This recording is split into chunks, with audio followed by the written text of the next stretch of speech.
नमस्कार दोस्तों, आज हम पढ़ने वाले हैं समास के बारे में। समास किसे कहते हैं तो मैं बता दूं, दो या अधिक शब्दों अथवा पदों के संयोग को समास कहते हैं। और ये 6 प्रकार के होते हैं: अव्ययीभाव, तत्पुरुष, बहुब्री, द्विगु, द्वंद्व, कर्मधारय। इनसे जुड़े हुए बहुत सारे प्रश्न हम पढ़ेंगे, अति लघु उत्तरीय प्रश्न, जो बहुत प्रतियोगी परीक्षाओं के लिए महत्वपूर्ण है। लेकिन एक बात बता दें कि आप डिस्क्रिप्शन में जाके लिंक जरूर देख लें, क्योंकि बहुत सारी जानकारी मिल जाएगी। इससे पहले यदि आप इस चैनल पर नए हैं तो चैनल को सब्सक्राइब नहीं किया तो चैनल को सब्सक्राइब कर लें और घंटी को प्रेस कर दें ताकि नोटिफिकेशन आप तक पहुंच जाए। और अब प्रारंभ करेंगे हम प्रश्नों के बारे में। प्रश्न पहला है कि यथाशक्ति में कौन सा समास है। समास के बारे में प्रश्न चलेंगे। तो ये जो यथाशक्ति शब्द है, इसमें अव्ययीभाव समास है। और अव्ययीभाव समास के बाद ये अगला शब्द है त्रिभुज। शब्द में कौन सा समास है। इसी तरह प्रतियोगी परीक्षाओं में प्रश्न पूछे जाएंगे। तो उत्तर है द्विगु समास, इसलिए क्योंकि इसमें संख्या दी है, संख्यावाचक द्विगु। मैंने आपको बताया था पूर्व में। देशभक्त में कौन सा समास है।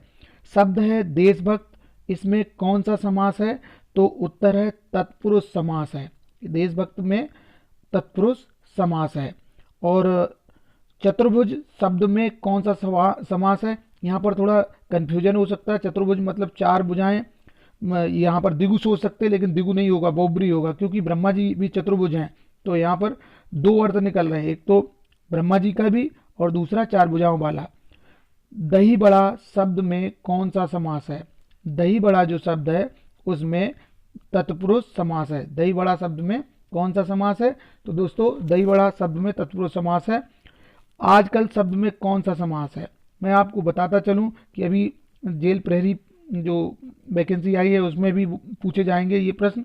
तो द्वंद्व समास है। आजकल शब्द में द्वंद्व समास है, क्योंकि इसमें चा वर्ण का लोप है और शब्द का लोप है। पंचपात्र शब्द में कौन सा समास है। पंचपात्र जो शब्द है उसमें द्विगु समास है। पंचपात्र शब्द में द्विगु समास है, क्योंकि संख्यावाचक द्विगु होता है। शोकाकुल शब्द में कौन सा समास है। शोकाकुल शब्द में कौन सा समास है तो शोकाकुल शब्द जो है उसमें तत्पुरुष समास है। ध्यान रखिएगा, शोकाकुल शब्द में तत्पुरुष समास है। नील गाय में कौन सा समास है। अब गाय जो है उसकी विशेषता क्या है, नीली है। तो नील गाय मतलब कर्मधारय समास। जहां पर विशेषता बताई जाए प्रथम पद में, वो कर्मधारय समास होता है। ध्यान रखिएगा। रोग पीड़ित में कौन सा समास है। रोग पीड़ित जो शब्द है इस शब्द में कौन सा समास है। रोग पीड़ित शब्द में तत्पुरुष समास है। ध्यान रखने वाली बात है। इसी तरह के शब्द प्रतियोगी परीक्षाओं में आएंगे और समास के नाम पूछे जाएंगे। पंचानन में कौन सा समास है। स्पष्ट है कि बहुब्री समास होगा, क्योंकि द्विगु संख्यावाचक जरूर लग रहा है, लेकिन पंचानन जिसके 5 मुख हों, 5 आनन हो, 5 सिर हों।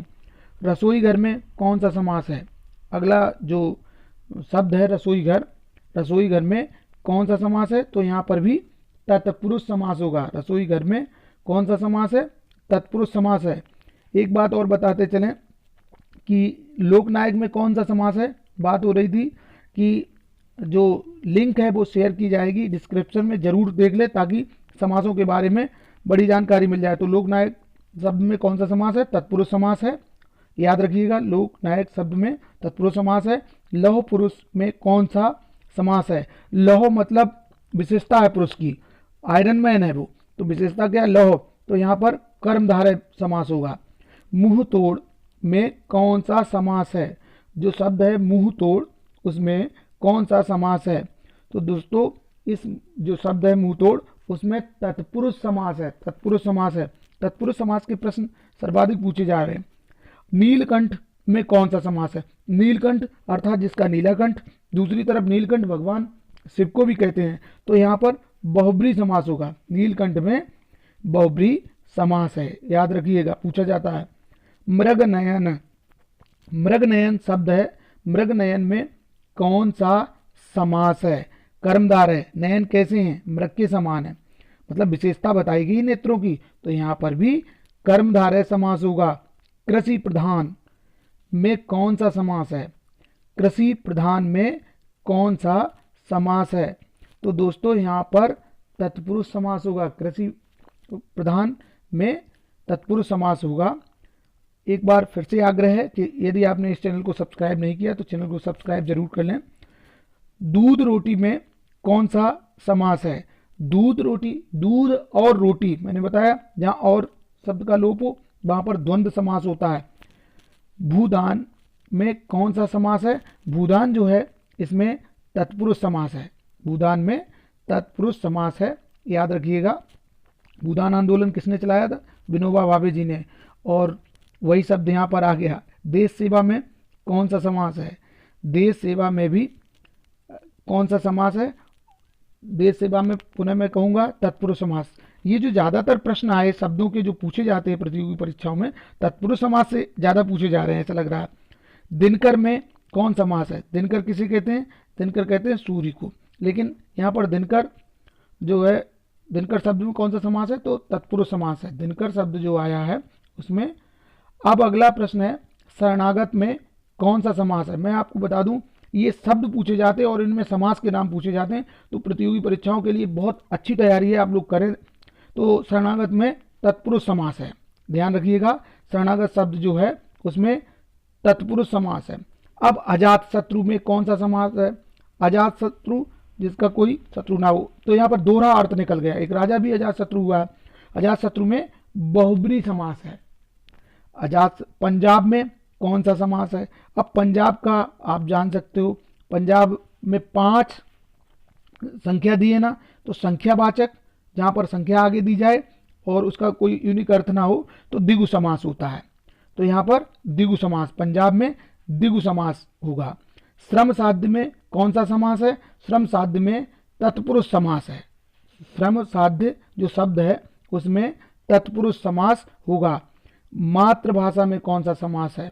ऐसा संयोग है कि जो प्रश्न पूछे जा रहे हैं शब्दों में उसमें सर्वाधिक जो है तत्पुरुष समास ही है, तो यहाँ पर मातृभाषा में भी तत्पुरुष समास ही है। तो इस तरह से इसमें अधिकांशतः जो प्रश्न पूछे गए उनमें तत्पुरुष समास ही ज़्यादा है। अब कुछ उदाहरण देख लेते हैं। अव्ययी भाव समास का एक उदाहरण बताइए। आप कितने ही उदाहरण याद कर सकते हैं। यथाशक्ति है, यथासंभव है, प्रतिदिन है, प्रतिवर्ष है। तो यहाँ पर मैंने जो उदाहरण दिया है अव्ययी भाव समास का वो प्रतिवर्ष है। कर्मधारय समास का एक उदाहरण प्रथम पद विशेष हो तो कोई सा भी ले सकते हो आप।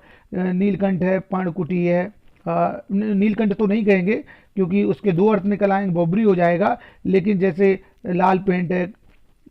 द्विगु समास का एक उदाहरण, द्विगु समास का उदाहरण संख्यावाचक हो, जैसे तिराहा, चौराहा, सतसई, मतलब सतसई में 700 अंक दिए ना, संख्यावाचक है, तो निश्चित रूप से यहाँ पर द्विगु समास होगा।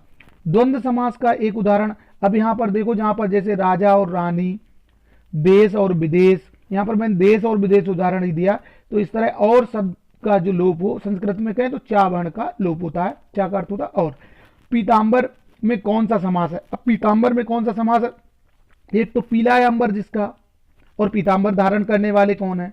तो यहाँ पर 2 अर्थ निकल रहे हैं, तो बहुब्री समास होगा निश्चित रूप से। ये पीताम्बर में बहुब्री समास होगा। नीलकंठ में कौन सा? नीलकंठ में भी वही स्थिति है। नीलकंठ है जिसका, एक तो नीलकंठ जिसका है वो, और एक शाश्वत महादेव। तो यहाँ पर भी नीलकंठ का में कौन सा समास है? तो बहुब्री समास ही होगा नीलकंठ के लिए। इस तरह के ध्यान रखने वाली है। आमरण में कौन सा समास है? शब्द है आमरण, में कौन सा समास है? आमरण में जो समास है वो प्रथम पद अव्यय है, अर्थात अव्ययी भाव, जैसे प्रतिदिन है, यथाशक्ति है, यथासंभव है, आमरण है। इन शब्दों में आपने ये प्रश्न जो मेरे द्वारा बताए गए आपने देखा, आपको बहुत बहुत धन्यवाद। चैनल को सब्सक्राइब नहीं किया हो तो प्लीज़ मेरा निवेदन है चैनल को सब्सक्राइब कर लें। जानकारी अच्छी लगी हो तो शेयर करें, कमेंट्स करें एवं सुझाव दें। आपको पुनः कह रहा हूँ कि डिस्क्रिप्शन में जाकर लिंक जरूर देख लें। धन्यवाद।